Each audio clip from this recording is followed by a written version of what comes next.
this is Nobu, not Dowellzrul because I hijacked his channel. Mwahaha, evil laugh because I'm playing the Burning Abyss deck. This is actually the deck I played at the Columbus Regional, and I'm showing off my fancy dancy, that's a word, field center for the 200 YCS. This may have been Dowellzrul's first event, but it was not mine. Mine was this, and super happy about that. Anyway, about this event, about the event that just took place. Kind of a bittersweet thing. So, okay. First game, went up against Sky Strikers. Didn't see any Rescue Cat or any way to slow down their deck, and it was just a massacre. I missed 4 Skarn effects. I was early in the morning, I was very sleep deprived, and literally any other excuse that I can give you to explain how to miss 4 Skarn searches. But that's besides the point. Anyway, so yeah, second game was against Altergeists. I did really well that game.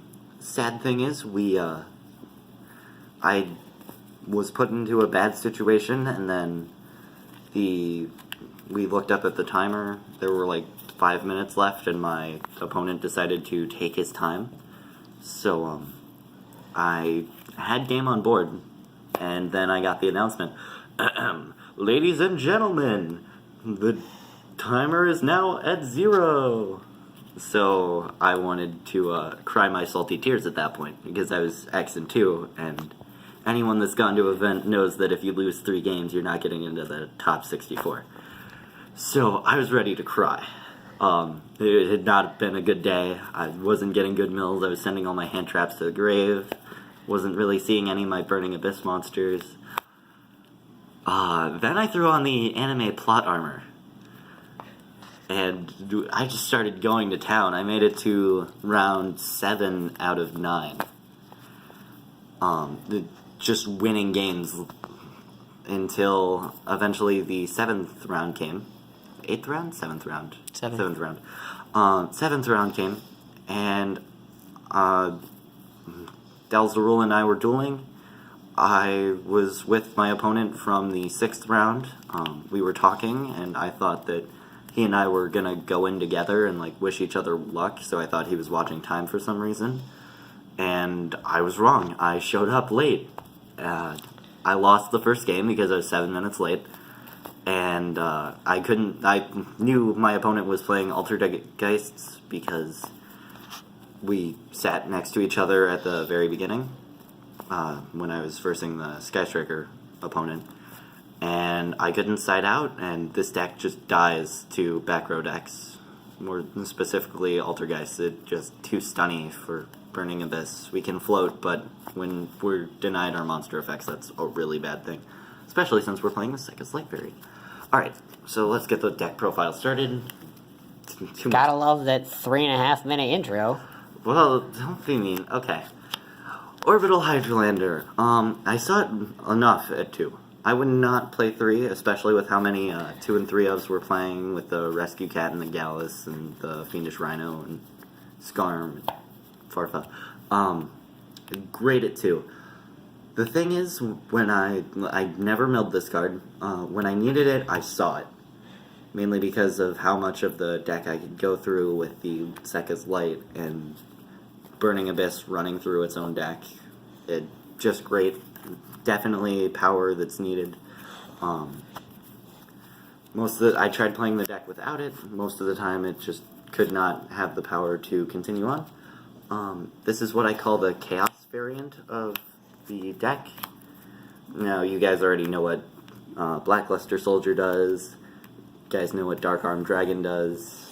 They're great and all, but this card, the Chaos Dragon, is amazing. You get to either rip an opponent's card out of their hand, and just want to check and make sure. Yeah. Rip one random card from their hand, special summon a monster from your graveyard in defense position, or destroy up to 2 cards on the field. I would definitely play 2 of this rather than the Burning Abyss. Nice. Rather than the Blackluster Soldier. So I'd much rather have 2 of these. Mainly because there might not be light targets for Blackluster Soldier, and sometimes it just gets too low on resources to supply. Also great for clearing out the graveyard if I'm trying to get into Dark Armed Dragon. Just all around great stuff. Cut the Blackluster Soldier down to 1 though. The Rescue Cat stuff is pretty great too. Elephant, get into Nat Beast. You guys all know what Gallus does. Fun fact about the Gallus, I sided into a Raw Sphere mode because I thought I was going second, and I actually Gallused the Raw Sphere mode and closed out the match by burning my opponent for 2k, which was amazing and probably the most satisfying thing I've ever done in the game of Yu-Gi-Oh! So yeah, that's that. Moving on. Look at the pretty kitty while I'm fixing this. Alright. Then, I'm getting to the regular Burning Abyss stuff.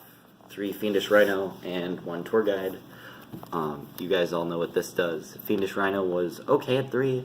I found myself with a lot of normal summons with Fiendish Rhino and 3 Rescue Cat, plus the Tour Guide. So that may be a problem for some of you. I enjoyed the fact that I could normal summon, but if I got, like, let's say effect failure, I could not do anything from there, which was a major problem. So maybe cut this down to 2, maybe cut the Rescue Cat down to 2. I wouldn't suggest doing the latter because Rescue Cat gets you into Nat Beast, which is super important in today's meta. 2 Skarm, 2 Farfa, Skarm at 2. Might want to play this at 3. Honestly, when you don't forget 4 searches off of Skarm, it's pretty great. Adds Tour Guide, adds Seer, adds Barbar, whatever you need. Farfa is great for removing tough problems that I can't get over at the moment. Then the one-ofs for the Burning Abyss. I will explain why I play each of these. Graph is used to special summon Seer.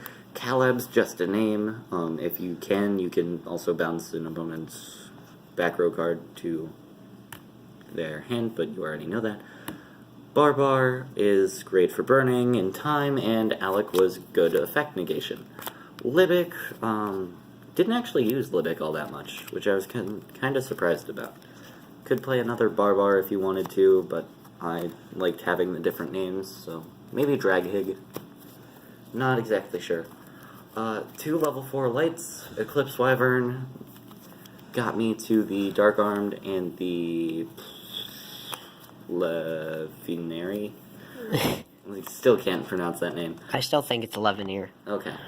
And Fairy Tale Snow, obviously you want to shotgun this off of Beatrice, because it's just too good to not have in the graveyard. I noticed that I was running through too many resources with Snow, so that's something you have to keep in mind. You don't want to burn yourself out, pun intended. Hand Trap City, 2 Effect Failure, 2 Droll, and 2 Ash. Ash was not as helpful as I wanted it to be. I would probably play another Droll now that I'm looking back on it. I've noticed that while playing, I've had a lot of Earth and Wind in the grave, which was sometimes a problem, especially if I had a lot of Chaos stuff in my hand, so might want to play that good old-fashioned Desert Twister, who knows, as I see the groan on his face. Alright. Gamma Seals, good for getting over problems. Kaijus are Kaijus. Shuts down the Sky Striker back row, since there's monster in the main monster zone. And good burn down damage if need be. And then better Pot of Greed. Drawing Sekka's Light off of Sekka's Light sucks, but it's a necessary evil for a Monster Mash deck, and yeah. Extra deck. Alright. As I choke. Okay. Alright. Dante's great, so is Beatrice.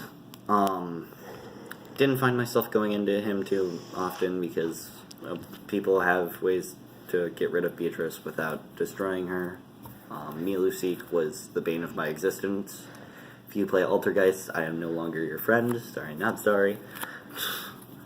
Nat Beast is Nat Beast. You're playing a mill deck, so play Nat Beast. Alright, Underclock I went into all the time. Boarload I didn't use once, mainly because I couldn't spam out enough monsters to Boarload. Most of the Burning Abyss blew themselves up most of the time, so that's a problem. Didn't use either of these once. I thought that the Nightmare Shark would be good, but by the time I was trying to close out a game by hitting my opponent in the face with 2,000, I was already out of resources because I banished everything off of Snow, so that might have been my fault. That might just be Nightmare Shark, maybe bad. Levier, I'm not going to say don't play it in Burning Abyss, but I don't find it particularly helpful.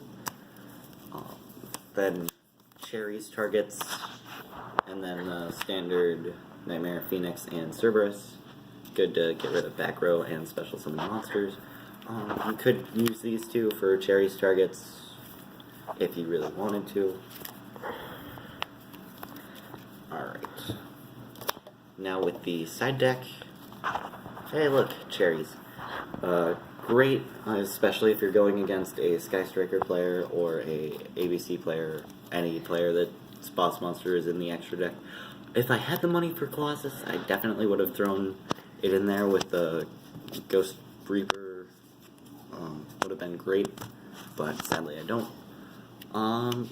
2 Dino Wrestler Pankratops, and these are for going second plays.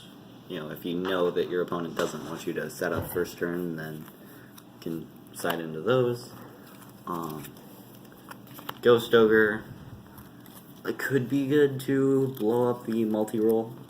I didn't really find much use for it. It's another light target. I would say play it just because.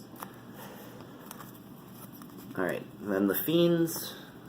Vanity's Fiend is a lot more helpful than Majesty's Fiend. So I would play 2 Vanities and 1 Majesty's. Can't special summon monsters, and then monster effects cannot be activated. So that's always helpful. Especially if you know that you're going to go first. Sphere Mode! I'd play 2. Just useful if you want to get rid of 3 monsters your opponent controls. Although that is your normal summon for the turn, and you can, if need be, you can use monsters on either player's side of the field, so just keep that in mind. 2 red Reboot, I was going to play 3, but I had to give 1 to Dowellzrul for his Magnet Warriors. My Magnet Warriors. Magnet Warriors are not discount ABCs, and you know that. Magnet Warriors are the best things to ever hit Yu-Gi-Oh! I love them. 3 Twin Twisters because Altergeist is evil. And that's the deck profile. I made a comeback with this deck. It was good. I loved it as long as you're not late. It was definitely a sight to behold. Go X2 in the first 2 games, and then he went all the way to the 6th round without messing up. It was just amazing to see him come back from the brink, basically, and then he's late. Yeah, and then I went all the way over the brink, and then I'm just like, you know what? I can't even Yu-Gi-Oh anymore. My opponent offered me a fun game just because I was late, and I appreciated it at the time. But I'm like, I can't. I was spewing salt at that point. I was a salt dispenser, and that was that. Alrighty, guys. Well, it's fun.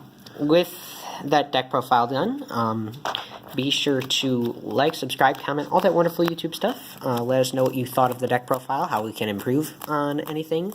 And I believe if I have not uploaded that video by the time this one goes up, then this will be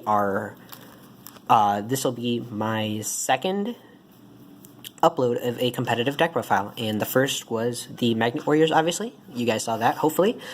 And Yeah, competitive Magnet Warriors. You won't believe it until you see it. Magnet Warriors OP. With that out of the way, see you guys next time. Peace. Bye-bye.